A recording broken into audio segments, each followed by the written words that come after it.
Good news! ఇప్పుడు రాష్ట్ర స్థాయి హైదరాబాద్ ఫ్యాకల్టీ మరియు గత గ్రూప్స్ విజేతలచే APPSC group 1, group 2, group 3 panchayat secretary, TSPSC groups, SI and constable prelims and మెయిన్స్కి అచీవర్స్ అకాడమీ ఆన్లైన్ కోచింగ్ అందిస్తుంది. HD video classes, online test and study material, మీ ఇంటి నుండి ఏ సమయంలోనైనా ఎన్నిసార్లైనా క్లాసులు చూసే అవకాశం, అచీవర్స్ నెక్స్ట్ యాప్ ద్వారా ఇంటర్నెట్ లేనప్పుడు కూడా మొబైల్లో వీడియో క్లాసులు చూడొచ్చు. మరిన్ని వివరాలకు achieversnext.com వెబ్సైట్ని విజిట్ చేయండి లేదా వీడియో కింద ఉన్న డిస్క్రిప్షన్లో లింక్ని క్లిక్ చేయండి. Hi friends, I Mahesh, educator and Unacademy యాప్ని ఫ్రీగా డౌన్లోడ్ చేసుకోండి. డిస్ప్లే మీద కనబడుతున్న ఈ లింక్ని కింద డిస్క్రిప్షన్ బాక్స్లో ఇవ్వడం జరిగింది. ఆ లింక్ని మీరు క్లిక్ చేయడం ద్వారా మమ్మల్ని ఫాలో చేయవచ్చు. అండ్ మేము అర్థమెటిక్స్ అండ్ రీజనింగ్ నుంచి ప్రతి టాపిక్ పైన షార్ట్కట్స్తో కూడిన ట్రిక్స్ని అప్లోడ్ చేయడం జరుగుతుంది. Hi friends, welcome to Mana Vidya. DSC HGT previous paper 2008. ఇది 2008 పేపర్ అండి. దీనికంటే ముందు 2012, 2015 హెచ్జిటి ప్రీవియస్ పేపర్స్ ఫుల్గా ఎక్స్ప్లెయిన్ చేసి మా ఛానల్లో అప్లోడ్ చేస్తాం. వాటన్నిటి లింక్స్ కింద డిస్క్రిప్షన్ బాక్స్లో ఉన్నాయి. అండ్ యాజ్ వెల్ యాజ్ వాటితో పాటు మ్యాథ్స్ సిలబస్ని, అంటే హెచ్జిటిలో మెన్షన్ చేసిన సిలబస్ని 25 క్లాస్లో అండి, 25 క్లాసులలో అన్ని టాపిక్స్ పైన కంప్లీట్ వీడియోస్ థియరిటికల్గా అండ్ కొన్ని ప్రాక్టీస్ బిట్స్ కూడా చేయడం జరిగింది. సో అవన్నీ కూడా లింక్స్ ఇచ్చాం కింద, కావాలంటే చూడొచ్చు. వాటితో పాటు ఇంకొక ముఖ్యమైన విషయం ఏంటంటే www.manavidya.inలో అన్ని రకాల పీడిఎఫ్స్, ఈ వెబ్సైట్ మాదేనండి, ఈ వెబ్సైట్లో అన్ని రకాల పీడిఎఫ్స్ని తెలుగు అండ్ ఇంగ్లీష్ మీడియంలో అప్లోడ్ చేసాము అండ్ ఫ్రీగా మీరు డౌన్లోడ్ చేసుకోవచ్చు. Coming to point, today paper is 2008 previous paper అండి. సో మన ప్రీవియస్ పేపర్ చూడడం వల్ల రెండు రకాల ఉపయోగాలు ఉంటాయి. ఒకటి, క్వశ్చన్ పేపర్ ఏ విధంగా అడుగుతాడని తెలుసుకోవచ్చు. రెండు, సమ్ టైమ్స్ క్వశ్చన్స్ కూడా రిపీట్ అయ్యే ఛాన్స్ ఉంటుంది. సో 2008 పేపర్ని గమనించినట్టయితే మొత్తం మనకి 20 క్వశ్చన్స్ ఉంటాయండి మ్యాథ్స్లో. 20 క్వశ్చన్స్ ఇలా అడిగాడు, వాటిని షార్ట్కట్లో ఏ విధంగా చేయొచ్చో ఈ వీడియోలో కంప్లీట్గా చూద్దాం. సో కంప్లీట్గా వీడియోని వాచ్ చేయండి. సో 73rd క్వశ్చన్ నుంచి స్టార్ట్ అయింది మనకి సెట్ ఏ పేపర్లో, 2008 పేపర్లో. ఫస్ట్ క్వశ్చన్ వచ్చేసి, అంటే 73rd క్వశ్చన్ వచ్చేసి, ఒక విద్యార్థిని ఒక సంఖ్యను 8/7 చే గుణించమనగా అతడు పొరపాటున 8/17 చే భాగించాడు. అలా చేయడం వల్ల సరైన జవాబు కన్నా 225 ఎక్కువ చెప్పాడు. అయినా ఆ సంఖ్య ఏంటి? సో ఆ సంఖ్య ఏంటి అని అడిగాడు కాబట్టి ఆ సంఖ్యని మనం ఎక్స్ అనుకుందాం. సో సంఖ్య ఎక్స్ అయితే మనం చేయమన్నది 8/7 తోటి గుణకారం, కానీ తను చేసింది 8/7 తోటి భాగాహారం, అంటే x/8/17 which is equal to 17x/8. ఇలా చేయడం వల్ల ఆన్సర్ 225 ఎక్కువ వచ్చింది. అంటే మనకి 17x/8 minus 8/17x which is equal to 225. ఇది సింప్లిఫై చేస్తే మనకు కావాల్సిన ఎక్స్ వాల్యూ వస్తుంది. కానీ అడిగింది ఆ సంఖ్య కాబట్టి ఎక్స్ వాల్యూ సరిపోతుంది. సో ఎల్సిఎం ఎంత అవుతుంది? 17 × 8, 17 అందుకే మన స్క్వేర్స్ పర్ఫెక్ట్ ఉండడం వల్ల 218 అని చెప్పేసి డైరెక్ట్గా రాస్తాం. 8 8 64x which is equal to 225. So 289 minus 64 which is equal to 225x. So ఇక్కడ 225 ఉంది కాబట్టి మల్టిప్లికేషన్ మొత్తం చేయట్లేదు, 225 అలాగే వస్తున్నాను. 17 × 8 క్రాస్ మల్టిప్లికేషన్ చేస్తే ఇక్కడికి వస్తుంది. సో మనకి 17 8 80, 7 56, 80 + 56 136. 225 క్యాన్సల్, x ఈక్వల్ టు 136 వచ్చింది మనకి. సో x వాల్యూ ఎంత? 136, ఆప్షన్ నెంబర్ 2. సో ఇటువంటి క్వశ్చన్స్ని ఫస్ట్ ఈక్వేషన్ రాసుకోవాలి. ఈక్వేషన్ రాసుకున్న తర్వాత సబ్స్టిట్యూట్ చేసి మనకు కావాల్సిన x వాల్యూ, ఆ తర్వాత దానికి ఇంకా ఎక్స్టెండ్ చేయమని అడిగితే చేయగలుగుతాం. Next question,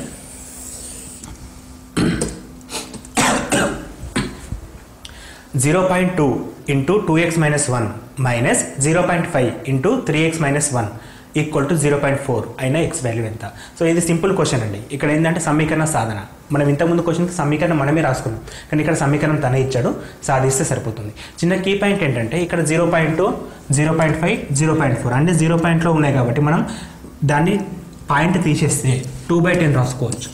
2/10 × 2x - 1, 2/10 × 2x - 1 minus 5/10 × 3x - 1 which is equal to 4/10. So మనం ఎల్సిఎం చేసినప్పుడు ఇక్కడ కాసా కడితే ఇక్కడ మనకు 10 వస్తుంది, ఇక్కడ 10 ఉంది కాబట్టి క్యాన్సిల్ అవుతుంది. సో అది మనకు అవసరం లేదు. So 2 × 2x 4x minus 2 minus 5 × 3x minus 15x minus into minus plus 5 equal to 4. So ఇప్పుడు మనకి మైనస్ 4x మైనస్ 15x అంటే మైనస్ 11x వస్తుంది. -2 + 3 అంటే +3 equal to 4. So minus 11x equal to 3 ఇటు వస్తే minus 4 - 3 1 x equal to -1/11. x equal to -1/11. Option number 2 is correct. So very సింపుల్గా ఉన్నాయి questions. Next question, ఒక రోడ్డు రోలర్ భూమి చుట్టుకొలత 4 మీటర్లు, దాని ఎత్తు 2 మీటర్లు అయినా అది 28 చుట్లు తిరిగేలోపు చదనయ్యే దూరం ఎంత? సో ఇక్కడ మనకి ఒక రోడ్డు రోలర్ ఇచ్చాడండి, దానికి కొలతలు ఇచ్చాడు. సో అది చుట్లు తిరుగుతుందని చెప్పిస్తాను. రోడ్డు రోలర్ అంటే ఏ విధంగా ఉంటుందంటే మనకి ఒక సిలిండర్ షేప్లో ఉంటుంది. ఇది రోడ్డు రోలర్ కింది భాగం. సో దీన్ని మనం పుట్ చేసినప్పుడు అది ఒక సిలిండర్ షేప్లో వస్తుంది. సో తను ఏం చేస్తుందంటే భూమి చుట్టుకొలత అంటే ఈ చుట్టుకొలత ఇచ్చాడు. ఇది ఎంత ఇచ్చాడు? 4 మీటర్స్ అని ఇచ్చాడు. అండ్ దీని ఎత్తు అంటే దీని వ్యాసార్థం అంటే ఇది మొత్తం తీసుకోవచ్చు. దీని హైట్ ఇది ఎంత ఇచ్చాడు? 2 మీటర్స్ అని ఇచ్చాడు. అయితే ఇది ఒక 28 రౌండ్స్ కొడితే ఎంత దూరం క్లీన్ అవుతుంది, చదును అవుతుంది అని చెప్పేసి క్వశ్చన్ అడుగుతున్నాడు. సో ఇటువంటిప్పుడు మనం కావాల్సింది ప్రక్కతల వైశాల్యం కనుక్కోవాలి. సంపూర్ణతల వైశాల్యంతో పని లేదండి, ఎందుకంటే ఈ పార్ట్తో మనకు పని లేదు. ఓన్లీ ప్రక్కతల వైశాల్యం కనుక్కుంటే సరిపోతుంది, ఎందుకంటే ఇది మాత్రమే రోల్ అవుతుంది, ఈ సైడ్స్ అలాగే ఉంటాయి. సో రోల్ చేసినప్పుడు ప్రక్కతల వైశాల్యం సరిపోతుంది. సో స్తూపానికి ప్రక్కతల వైశాల్యం 2πRh. యాక్చువల్గా ఈ ఫార్ములా ఎట్లా వస్తుంది అంటే భూమి చుట్టుకొలత ఇంటూ ఎత్తు. భూమి చుట్టుకొలత ఫార్ములా కూడా అండి మనం ఇది క్లాసెస్లో క్లియర్గా డిస్కస్ చేసాం.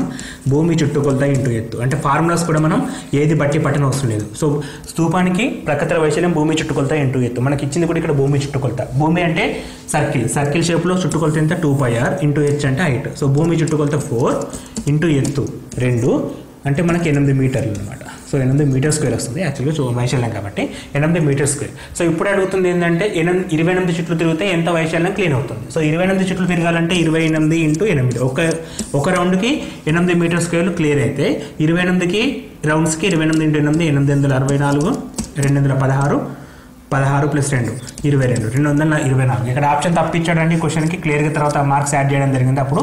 సో మనకు ఆన్సర్ అనేది 224 మీటర్ స్క్వేర్ అని చెప్పేసి ఉంటుంది. ఇక్కడ క్వశ్చన్ కూడా తప్పు ఉంది అక్కడ.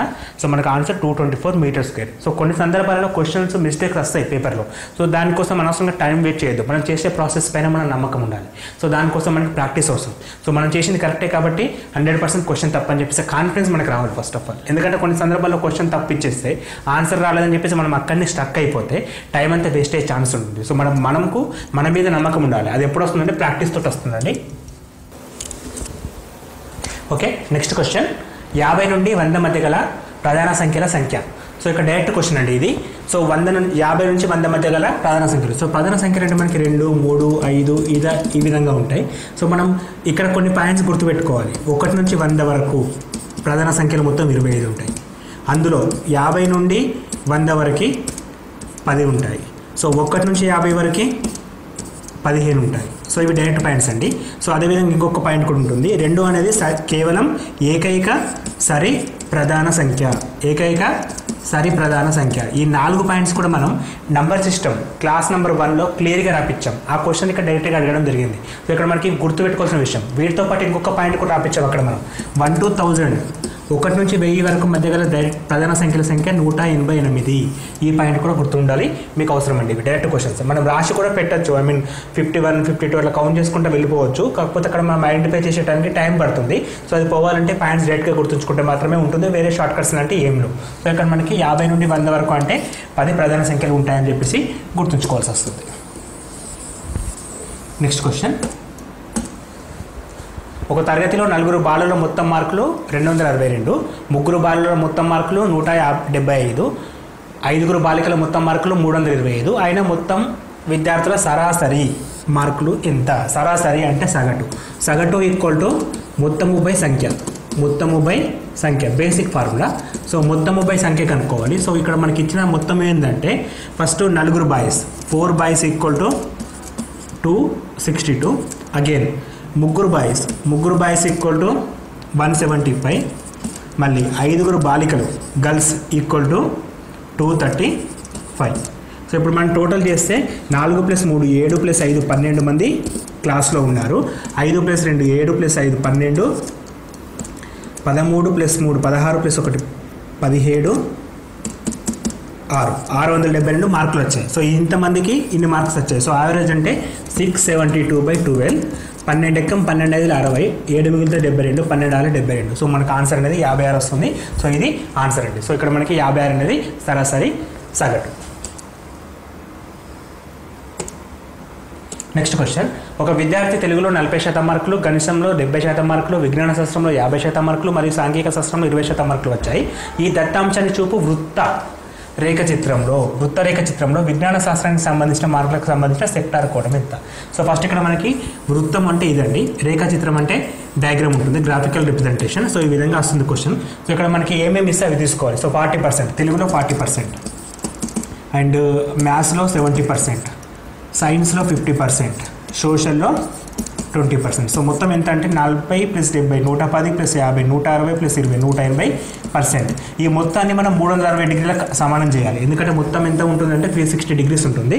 సో 360 డిగ్రీస్ సమానం చేసినప్పుడు మనకు అడిగింది ఏదైతే అది ఫైండ్ అవుట్ చేయాలి. సో విజ్ఞాన శాస్త్రంలో ఎంత అని అడుగుతుంది కాబట్టి 50% ఈక్వల్ టు ఎంత, క్రాస్ మల్టిప్లికేషన్ చేస్తే 360 × 50/180, 180 ఎక్కం 182 మొత్తం మనకి 100 డిగ్రీలు రావడం జరుగుతుంది. సో ఇక్కడ ఆన్సర్ అనేది 100 డిగ్రీస్. సో ఇట్లా మనం చేస్తే ఏదైనా సరే చెప్పచ్చు. ఇప్పుడు మనకి దీనికి 100, ఎందుకంటే 1 part = 2 parts.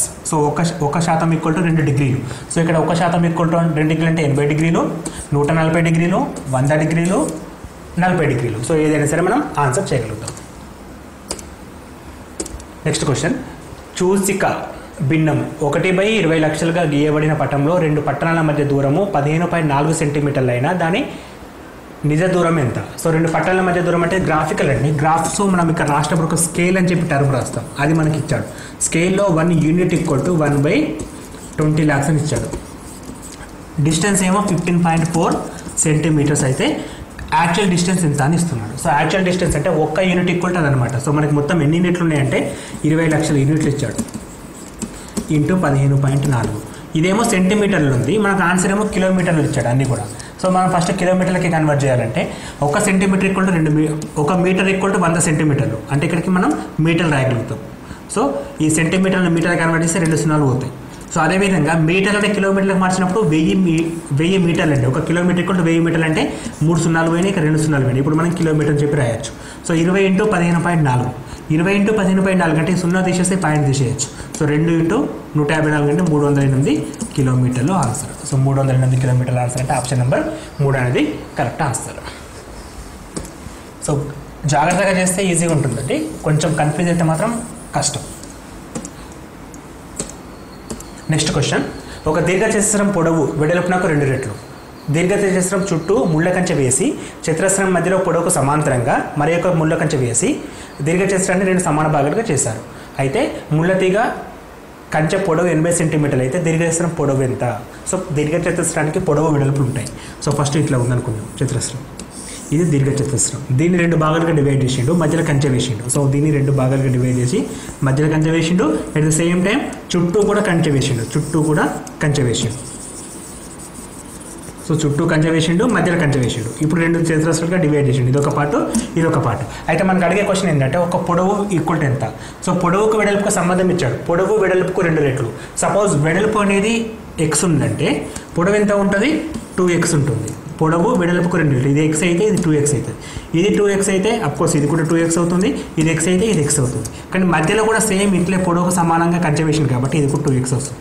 సో మొత్తం కంచె ఎంత అంటే x + 2x + x + 2x + x అంటే 2 + 2 + 2 6 + 2 8x అన్నమాట. సో 8x = 80 సెంటీమీటర్స్ మనకు అడుగుతుంది. ఒక పొడవు 2x = ఎంత? So 10 × 2 20 centimetres. ఒక పొడవు ఎంత? 20 centimetres. 20 centimetres option number 3 correct. So ఇక్కడ మనకి డయాగ్రామెటికల్ రిప్రజెంటేషన్లో డాటాని అర్థం చేసుకోవడం ఇంపార్టెంట్. మనం అర్థం చేసుకున్న దాని ప్రకారమే ఆన్సర్ వస్తుంది మనకి. ఇక్కడ వాడు క్వశ్చన్ ప్రకారం చేస్తే ఈ విధంగా చేయాల్సి వస్తుంది. దీర్ఘచతురస్రాన్ని 2 భాగాలుగా చేస్తారంటే మధ్యలో ఒక కంచె వేశాడు. సో పొడవుకు సమానంగా అన్నాడు కాబట్టి పొడవుకు 2x కాబట్టి ఇది కూడా 2x ఉంటుంది. అంటే మొత్తం మనకు చుట్టుకొలత తీసుకోవడంతో పాటు చుట్టుకొలతకి ఇంకొక 2x యాడ్ చేస్తున్నాం. చుట్టుకొలత అంటే 2x + 2x 4x + x + x 6x plus మళ్ళీ 2x, ఎందుకంటే మధ్యలో వేసిన కంచె. ఆ మొత్తం పొడవు 80 సెంటీమీటర్లు. పొడవు ఈక్వల్ ఎంత? సో మొత్తం పొడవు అంటే ఓన్లీ 2x కాబట్టి 8x = 80 అయితే x = 10, 2x = 20. సో మళ్ళీ పొడవు వెడల్పు అంటే 10, పొడవు అంటే 20.